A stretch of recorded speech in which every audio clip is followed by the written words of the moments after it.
আমরা 1 লক্ষ টাকা দিয়ে দিচ্ছি মন্ডল যে এটা বন্য কয় জেলার মধ্যে অসুবিধা হইলে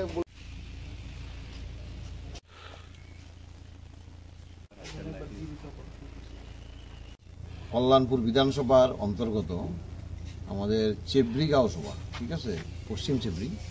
এখানে পরিমল দেবনাথের ছেলে রাহুল দেবনাথ আসলে দীর্ঘদিন ধরে একটা রোগাক্রান্ত, আমাদের মানে কঠিন রোগে আক্রান্ত হয়েছে।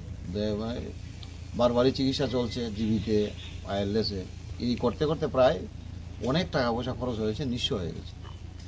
শেষ পর্যন্ত আইএলএস থেকে জানানো হয়েছে, জিবি থেকেও জানানো হয়েছে এই সদ্য কয়েকদিনের মধ্যে যে এই অপারেশনটা পেছনে দিয়ে আমাদের কোমরের নিচের অংশের মধ্যে এই অপারেশনটা ত্রিপুরাতে হবে না, এটা চেন্নাই ছাড়া অন্য জায়গাতে হয় না, বিশাল টাকার প্রয়োজন। তো সেই জায়গায় দাঁড়িয়ে আজকে আমরা এসেছি। আমাদের মণ্ডল প্রেসিডেন্ট নিতাই বল, আমাদের কল্যাণপুর ব্লকের চেয়ারম্যান এসেছে সুমেন গুপ, আমাদের সাধারণ সম্পাদক মণ্ডলের অসীম দেবরায়, আমাদের বিশিষ্ট ব্যক্তি প্রজ্জ্বল কৃষ্ণ মহারত্ন, আমাদের এই পঞ্চায়েত এলাকার পশ্চিম চেবরির শ্রীপদশীল বুথের সভাপতি আমাদের অভিজিৎ, আমাদের রঞ্জিত দা পঞ্চায়েতের মেম্বার, এবং আরও অন্যান্য কার্যকর্তারা আমরা এসেছি।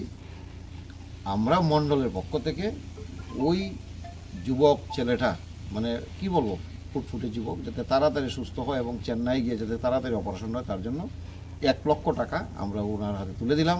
এবং এরা আজকেই রওনা হবে চেন্নাইয়ের উদ্দেশ্যে। আমরা ঠাকুরের নিকট প্রার্থনা করি খুব তাড়াতাড়ি যাতে সুস্থ হয়ে বাড়িতে ফিরে। নমস্কার, ধন্যবাদ।